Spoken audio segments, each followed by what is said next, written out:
This is the supreme easy guide to IELTS speaking. Brought to you by Nescafe. I drink Nescafe every day. Every class I drink Nescafe. It helps me teach. It gives me energy. Now, usually I talk about the 7 steps for Band 9. It's the most complete set of lessons available to get the best score on the IELTS exam. I encourage you to check out the series. You can purchase it on TikTok or contact me directly to get the IELTS guidebook. So, I am not going to break this down step by step. I am going to make this clean and clear. I think we'll start at the end and work our way back towards the beginning. In this way, you can see every element involved in getting a perfect Band 9.0 IELTS speaking score. This is definitely going to help you. I would love it if you hit the like button, subscribe to the channel, and share this with your classmates or coworkers or friends. Now, I'm going to try something that's never been done before. I'm going to create a Band 9 answer, then break down exactly which grammar features you need, which vocabulary you need, and which idioms you need. Hopefully, you can use this as a guide and you never have to pay anyone to teach you IELTS. Here's your question. Describe a major environmental threat facing your country. Here's a Band 9 speaking answer. Let me think. A major environmental threat facing my country is unmonitored and uncontrolled dumping of waste by large, powerful corporations. I think these corporations are an affront to God and nature because they become like a virus just destroying our planet. For example, a while ago, I read that an oil company has been extracting process have really damaged the water supply. It became undrinkable. And the worst part is the government has no requirements for the company to clean up or anything. Preparation and practice. Talking to and reading about 1,000 different subjects. Talking and reading about 1,000 different subjects. This answer was free, right? You can try to decode it like a puzzle. There is a much easier step-by-step process, which you can get quick and easy. I will walk you through exactly what to say to get a Band 9.0. Just send me a message here or follow my link in the bio to study with me. This part of the video comes from Budweiser. All right, you need the brains of Nescafe, but the looseness of Bud. You might think that coffee and beer don't go together, but they're both red, like my hat. Now it's time to break down exactly how that answer is Band 9. Each piece I'm going to give to you now. The first part of the answer, let me think about that. That's called a lead-in. It gives you time to think, and it is a normal part of speaking with a native speaker. You never directly answer a question. You need to prepare the listener for what you're about to say. A major environmental threat facing my country is, that's called repeat the question in the answer. It is absolutely the easiest way to start your speaking, all right? Adding a repeat the question to a lead-in gives you plenty of time to think and slow down and correct your breathing to get the perfect Band 9 speaking answer to come out of your mouth. My country is unmonitored and uncontrolled dumping of waste. This is just simple present tense. To start your speaking answer, simple present tense. I want you to notice this next part. By large, powerful corporations. You see what I did there? That's using 2 adjectives per noun.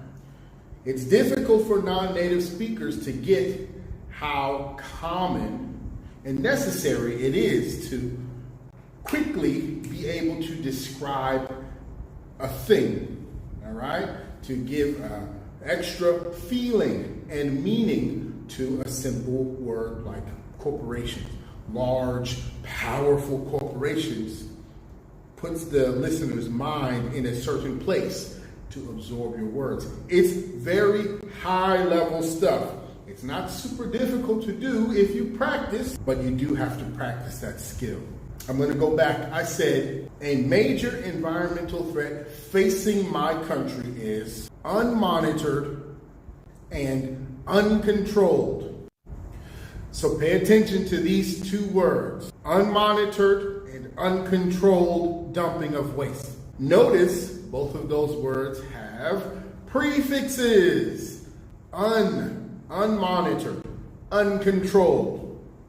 This is an example of parallel construction and using prefixes. I'm telling you, if you can figure out how to do what I just did, you are band 9. No one will be able to deny it, and you will definitely get your target band score on the IELTS exam.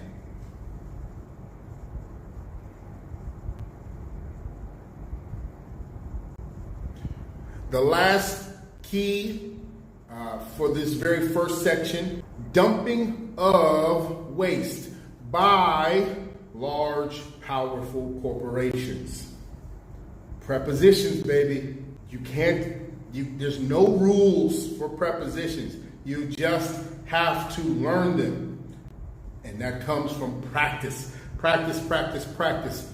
I have some students with me. Their English speaking is going through the roof because we practice often. I have some one-on-one students where we just talk, and they are making very big improvements in their fluency and lexical resources, even more than I would have thought possible before I started doing some one-on-one lessons. That's not an advertisement. It's just that some things come from experience. Let's move on to section 2 of my answer. All right?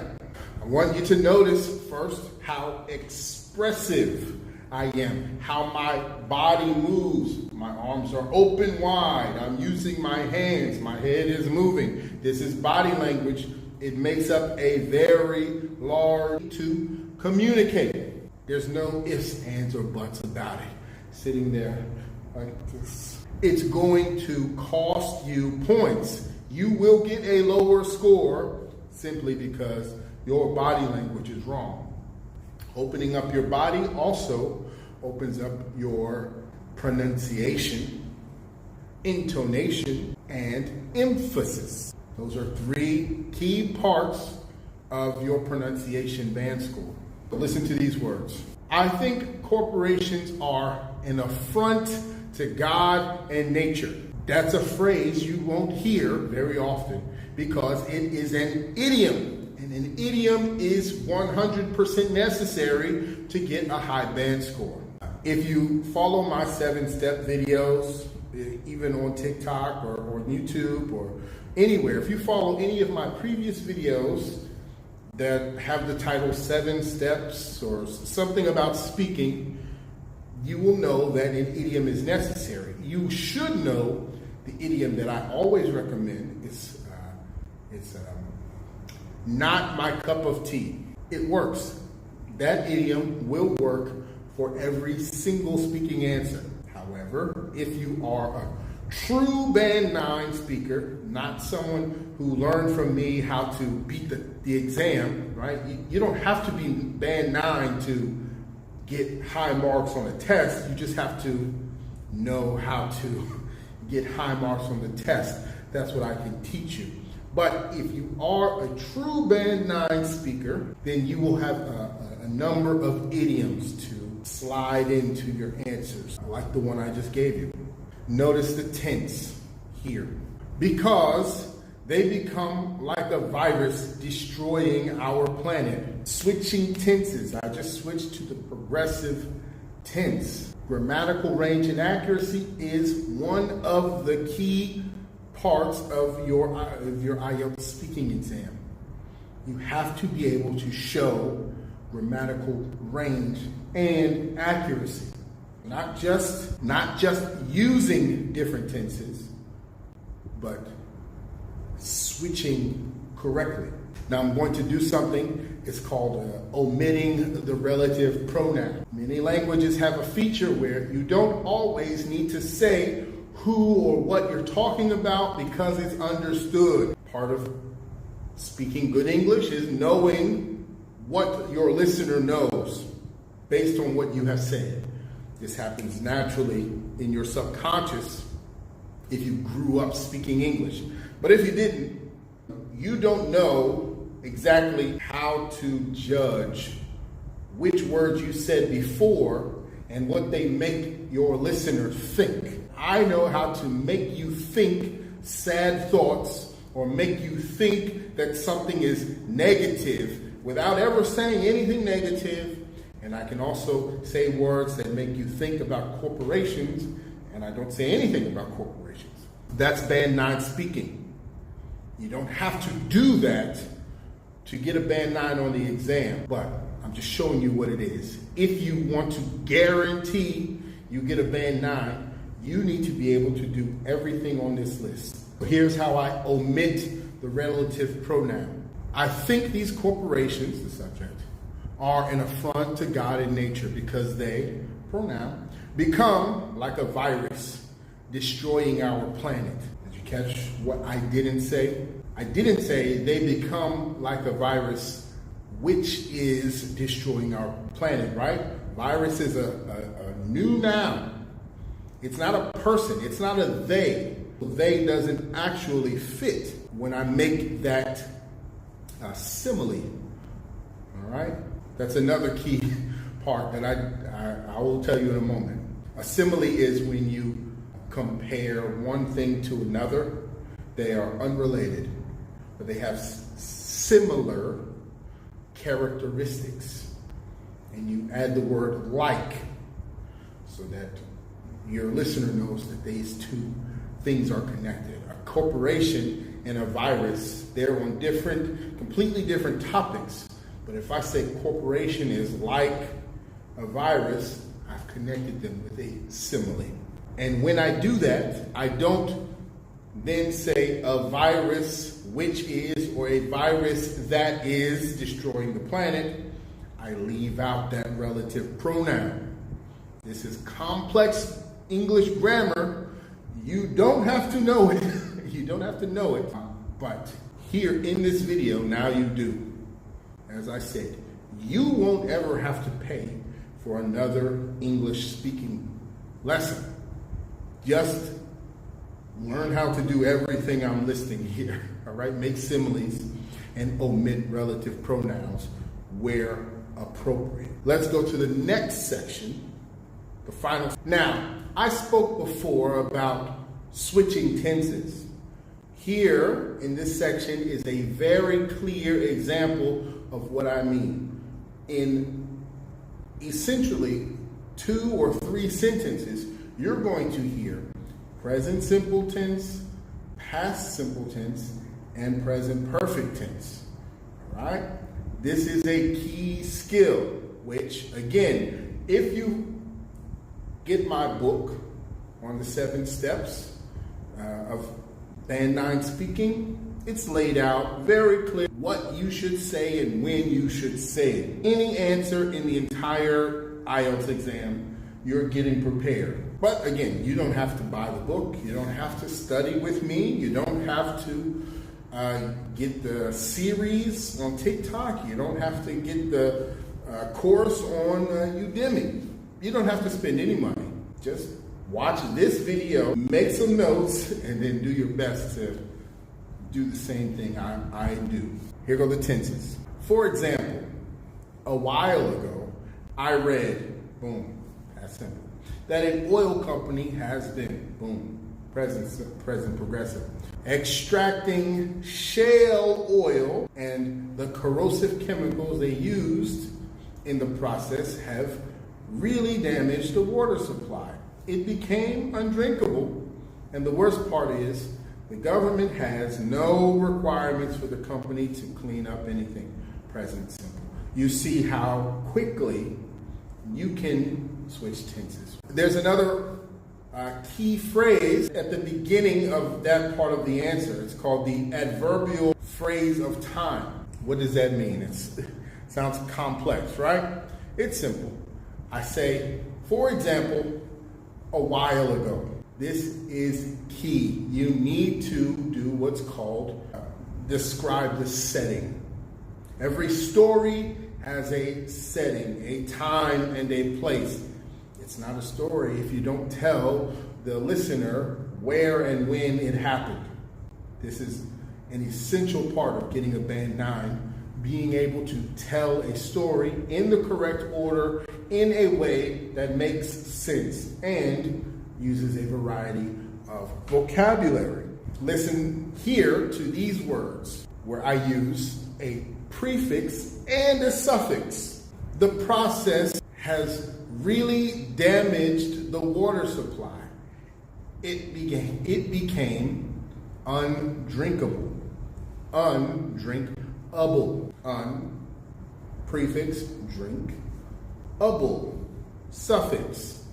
Again, I know this can be a difficult thing to add to your speaking when you are not a native speaker. Practice, that's all I can say. Practice it or follow my 7 steps, and you don't need to practice it because it's not essential to get a Band 9. You can show your lexical resource and grammatical range in other ways. But if you can do this, it is a very useful skill. Lots of people get stuck on what vocab to study. Normally, I tell people don't stress about vocab. Just read some interesting books, read magazine articles, live your life normally, but just take in many different sources of English speaking, reading books, novels, magazines, websites, news, right? That will give you enough variety of vocabulary to do well in the exam. However, here is a very clear example of the kind of vocabulary you need. You will, without putting in effort to do so. Listen, a while ago, I read that an oil company has been extracting shale oil. You probably don't even know what that means. It's such a rare and technical and specific vocabulary just for this topic. It clearly shows that I have a very wide vocabulary. I know a lot of words, I know a lot of topics, I know everything about English. Someone who's learning would not know what this is. And it continues. Has been extracting shale oil, and the corrosive chemicals they used in the process have really damaged the water supply. Corrosive chemicals, again, not super rare, right? You study chemistry, you study geography in school. You may have heard these words or encountered them, even used them and written them. But speaking them during an exam under pressure is a different matter. You don't need super specific technical vocabulary, but if you have it, you're going to get a Band 9. That's all I can say about it. Words like water supply, again, not very complex, not rare, right? The key is you need to have enough practice so that when this topic comes up, you can use the vocabulary that you already know. And that's what I always say. Only use the vocabulary that you know. You don't need to stress yourself out about words you don't know or words you're not sure of and words you can't think of in the moment. Just use the words that you know perfectly. So don't make any mistakes when you use the simple words that you know. And the next thing I want to point out about my answer is called colloquialism. What is a colloquialism?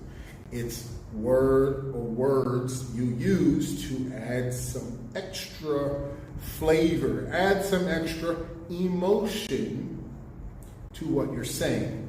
Listen, and the worst part is the government has no requirements for the company to clean up or anything. Some words are extra. They give added emotion to what you're saying. Not just it is bad that the companies don't need to clean. That's normal English. It is very bad. The companies do not need to clean up their chemicals. Boring. The worst part is, there's my body language, intonation up and down. The worst part is colloquialisms. They don't have to clean up or anything. These things just take practice. Practice speaking with me. Any of you can contact me. We can talk. I have no problem talking. If you make a video in response to this video, I'll watch it. I'll give you some comments and we will work it out. But just be aware. This is not easy. Let's wrap it up. Let's wrap it up. Intonation. A lead-in. Repeat the question in the answer. Present simple tense, using 2 adjectives for your noun. Using prefixes. Correct prepositions. Change subject smoothly. Body language. Idiom. Omit the relative pronoun correctly. Progressive tense. Past simple tense. Present perfect tense. Present simple tense. Switching tenses. Adverb of time, or an adverbial phrase of time. Technical vocabulary of the subject. Prefix and subject. Prefix and suffix. Colloquialisms. Phrasal verbs. Adverbs. And the correct use of plurals. If you can use all 22 of those grammar, vocab, pronunciation, and fluency skills, you are a Band 9 English speaker. You don't have to worry about your score on the test. You will have no trouble reaching your target band score. If you are not confident that you can use, make sure to get in touch with me, start studying with me, because you don't have to use them in order to get a high band score. There are other ways. Simple, easy, and just needs a little bit of practice. The techniques that I teach, simple 7-step program. Anyway, if this has been helpful, please like and subscribe and share it. Share this with your friends and others who might get some use out of it.